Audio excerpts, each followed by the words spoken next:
And Brandon, we are going to chug right along in the Atlantic Division, talking about the Georgia Tech Yellow Jackets. Almost said Bulldogs, and that would have got Georgia Tech fans all over me, as they are huge rivals, obviously, in the state of Georgia. But the Yellow Jackets this year, I'm going to ask you a plain and simple question. They finished 9-4. Something had to have clicked midway through last season. They're returning, 8 starters on defense, 9 starters on offense. Is this the year that Georgia Tech continues that momentum that they had at the end of last year and kind of makes that jump to compete with the Tar Heels, who might take a step back? We don't know. They don't have the Trubisky anymore. And can Georgia Tech compete with the Tar Heels and the Hokies for the top of the division? Ricky, I think they can. And the reason I say that is because they return 3 starters on the offensive line. And for this team, for every team it's very important, but for this team, because of the style that they go with, because of the option, and how important running is to this team, having a strong offensive line is a very, very key thing for them. And that is big. So returning 3 starters on the offensive line is huge. 4 of their 5 running backs from last year are returning, and that's another big piece. And then when you look at last year, they had averaged 258 yards of offense on the ground and had 5.5 yards per carry and 34 scores. This team was very effective doing what they do best, and that is running the football. I think that they really do have a chance. At 9-4 last season, 9-4, that's a good record. A lot of teams would love to be 9-4, but they just need to play a little bit better against some of those big teams in the conference. And when I talk about that, we're talking Virginia Tech, we're talking North Carolina, Pitt. They lost to Pitt last season. Those are the teams that they really need to get up for and be able to really effectively play well against. You want to know the best thing about all 3 of those games this year, if you're a Georgia Tech fan? They are at home. They're all at home. They're all at home. They're all in your backyard. The only big opponent that you have to play on the road, I'm going to use in quotes, is Clemson.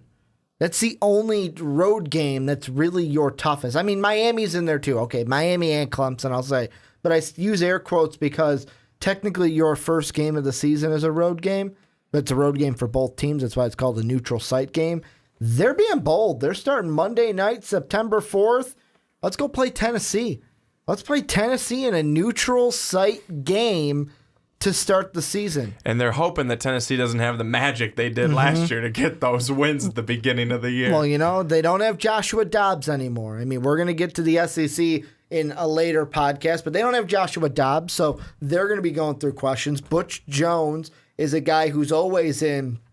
When we did our hot seats segment, and also when I talked about Kevin Sumlin, there's always commenters from Tennessee that go, what about Butch?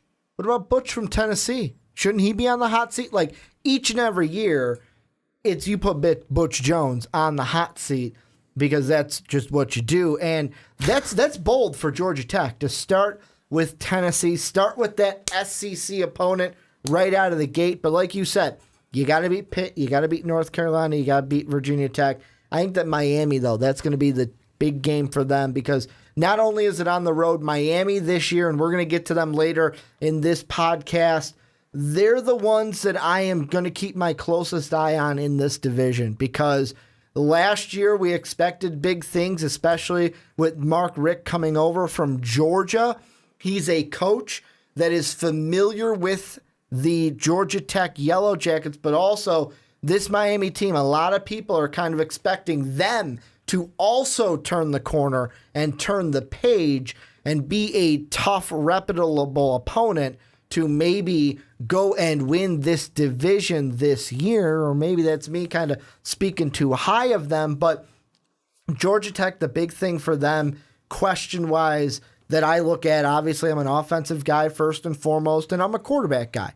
That's the position I focus on as the quarterback. Because Ricky played quarterback back in his day. I've always wanted to play quarterback. Like if I could play football, that would be the position that I would want to play, and that was my favorite position to play whenever we played back in the schoolyard back in the day.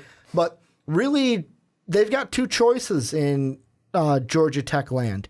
They've got either junior Matthew Jordan, who handled most of the short yardage situation last year, or they have another guy in junior Taquan Marshall, who, yeah, he might be more of a dynamic playmaker at the position, but he started his career at A-back because of his speed. So really, it's what do you want to go with? A guy who you handled last year in short yardage situation, or a guy who is more dynamic playmaking to be your quarterback this year? That's the decision that they're going to have to make. Who's going to be the guy to be the number one guy at the quarterback position? I always like a dynamic playmaker. So you would go with Taquan Marshall. I like what you're saying? I like a guy who is a dynamic playmaker, a guy who can bring the big plays in the big moments, in the spots that you need them, and that's where I would go.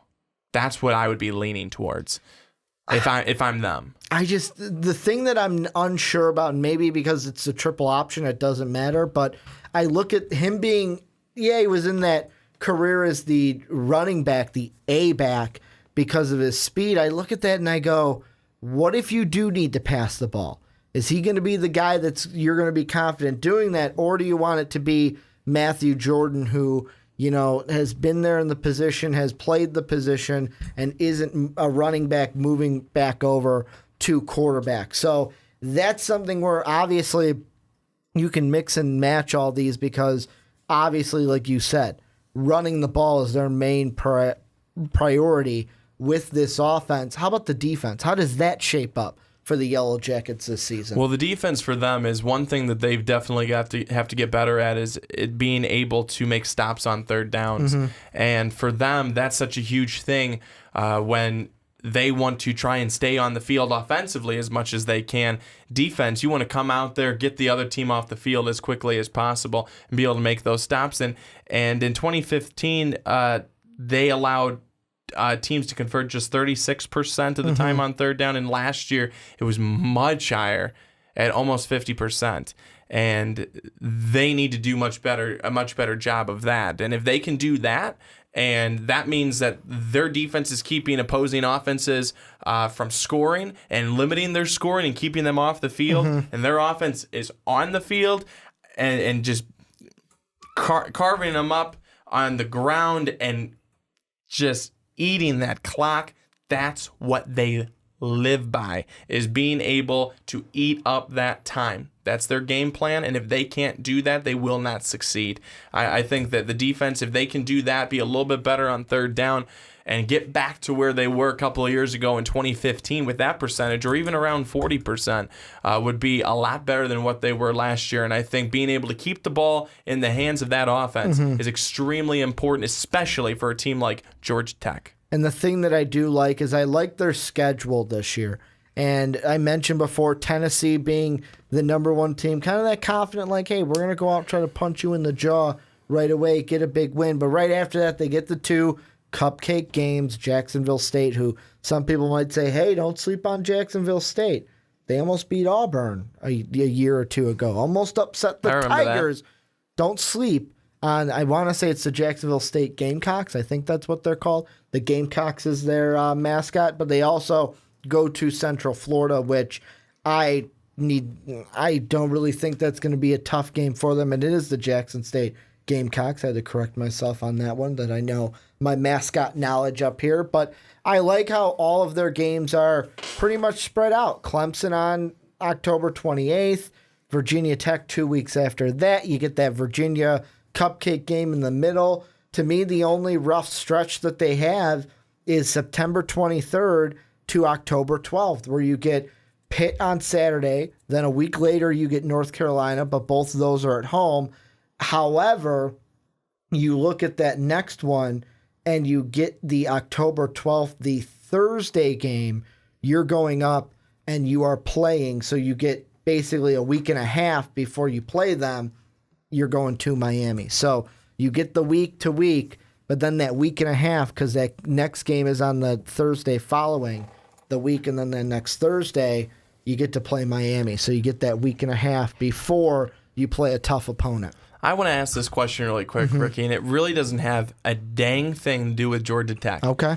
It has more to do with the team that we mentioned last week. Okay. Are we just absolutely just not even in our peripherals seeing Clemson? I think me and you are just low on have we done a bad job? Are we completely writing them off when we should not be? No. Because I know that in a lot of these previews, we have talked where, this is going to be the stretch. It's going to be North Carolina. It's going to be Miami. It's going to be no team. And Clemson's on here. And it's on the road at Clemson. And that could be a big game. A year ago, 2 years ago, that would have been a big game. But are we doing? It is a big game. And I was just going to say, but are we doing a poor job by by not bringing more attention to this game because of the new Clemson that we might be seeing? Maybe we can bring a little bit more attention to it, but how I am looking at it, if you are Florida State and you are Louisville, then I disregard Clemson automatically because I think those two teams are better. But with Georgia Tech, I still think at Clemson's a tough game because you still have to go into Clemson and win. Like I was saying, Clemson and Virginia, those are two tough games, but the good thing about it is you got that buffer in between, that cupcake game in between them in the Virginia Cavaliers, a team that we had just talked about. That rough schedule, though, between Pitt to Miami, those are the ones where it's back-to-back-to-back, where it's 1, 2, 3 tough opponents. That's why I was focusing more on that. That Clemson game is still, though, a big game because you are going into Clemson. That's the big thing. If it was at home, I might give Georgia Tech benefit of the doubt and maybe then downplay the Tigers. But no, you got to go into Clemson. That's going to be a big one. Virginia Tech's going to be a big one. I think that the Yellow Jacket season comes down to those 5 games. Pitt, North Carolina, Miami, Clemson, Virginia Tech. You have a favorable record in those 5, you'll have a favorable record overall. And then it'll just come down to, did you beat Tennessee? Did you beat Georgia? And that's going to be their season in a nutshell. Yeah, they're another one of those teams that have their season bookended by 2 SEC teams with Tennessee. How do you think they're going to fare? Georgia You're the SEC guy. How do you think that they're going to fare against the 2 bookends of the SEC? Tennessee, I think that they'll beat Tennessee, actually.